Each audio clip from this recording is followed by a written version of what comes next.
Hi friends, welcome to my channel. मेरा नाम है शलीना और मैं पिछले 5 साल से आईएलटीएस पढ़ाती हूँ।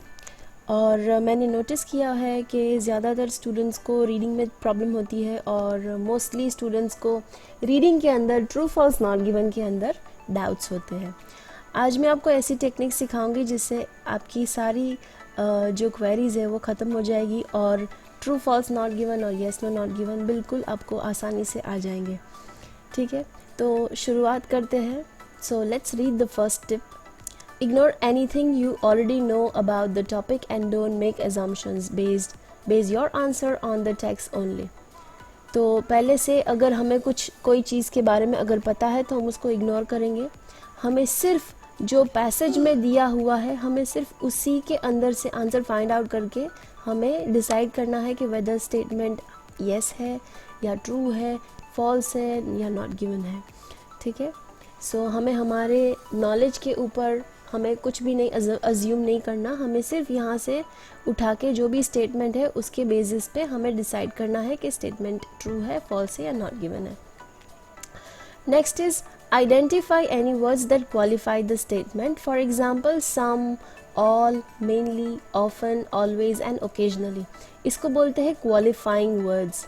तो इसको हमें बहुत ध्यान से हमें इसको बॉक्स के अंदर पहले रख देना है, क्योंकि ये सारे जो वर्ड्स है ये कंफ्यूजिंग वर्ड्स है और शायद हम ये वर्ड्स को कभी भी इतना इम्पॉर्टेंट नहीं समझते, बट ये सारे वर्ड्स बहुत ज़्यादा इम्पॉर्टेंट रोल प्ले करते हैं हमारे ट्रू फॉल्स नॉट गिवन के अंदर और येस नो नॉट गिवन के अंदर। क्योंकि अगर सम की बात की है दैट मीन्स वो सिर्फ थोड़े हैं, अगर ऑल की बात की है तो दैट मीन्स के सारे हैं। ठीक है, तो उसमें बहुत कन्फ्यूजन होता है। फिर मेनली की बात की है, मोस्टली की बात की है, ऑफन की बात की है, तो ये सारे वर्ड्स एक दूसरे के ऑपोजिट है।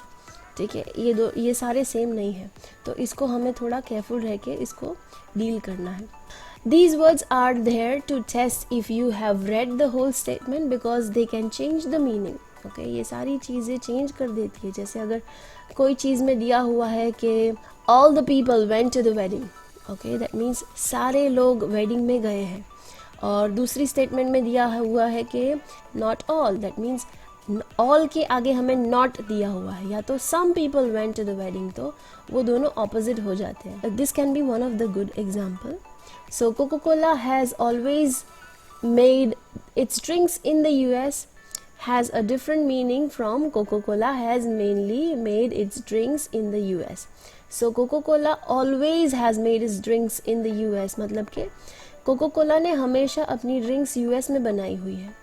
ठीक है, और यहाँ पे जो स्टेटमेंट दी हुई है इसका मतलब ये होता है कि Coca Cola has mainly made drinks in the US.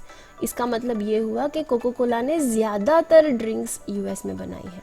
ठीक है, तो दोनों का मीनिंग ऑपोजिट हो जाता है। नेक्स्ट टिप हमारी ये है कि be careful when you see verbs that qualify statement such as suggest, claim, believe and know. इसको भी हमें ध्यान से देखना पड़ेगा, क्योंकि ये भी क्वालिफाइंग वर्ड्स है हमारे लिए।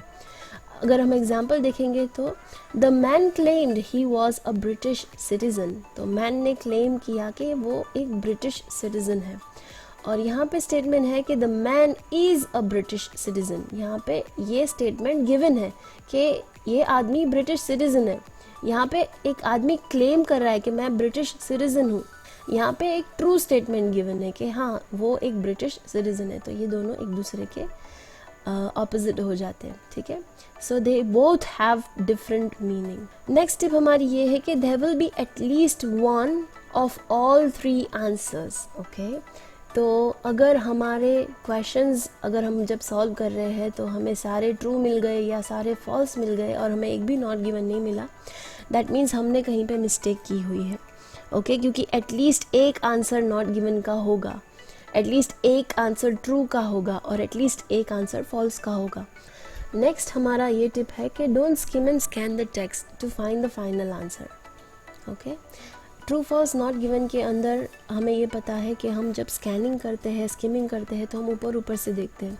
ट्रू फॉल्स नॉट गिवन के अंदर ज़्यादातर लोग इसीलिए आंसर्स उन लोग के गलत होते हैं क्योंकि वो लोग स्कैनिंग एंड स्किमिंग यहाँ पे यूज़ करते हैं। स्कैनिंग एंड स्किमिंग यूज़ करना है, मैं आपको बताऊंगी कि कैसे करना है।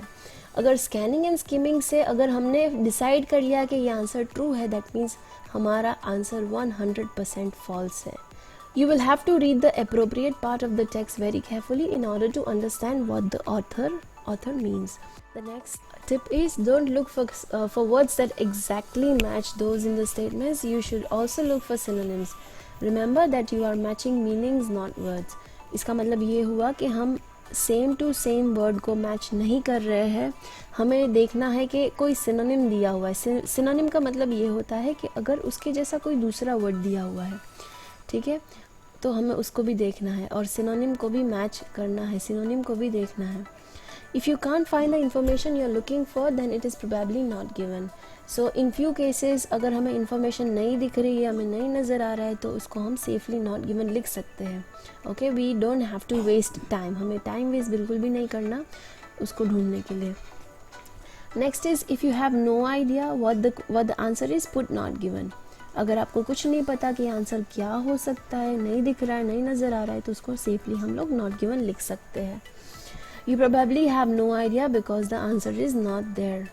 Okay, answers are in the same order they appear in the text, do not waste time going back, keep on reading.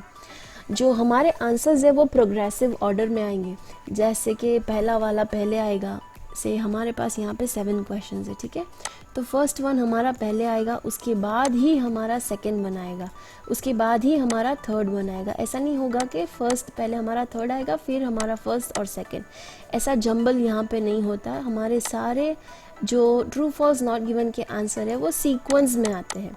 So for example हमें फर्स्ट वन भी मिल गया, हमें थर्ड वन भी मिल गया, हमें सेकेंड वन नहीं नज़र आ रहा है, दैट मीन्स वो सेकेंड वन नॉट गिवन हो सकता है, ठीक है, तो उसका हमें ध्यान रखना है। Yes, no, not given answers are slightly different because they deal with opinion and true false not given deal with facts.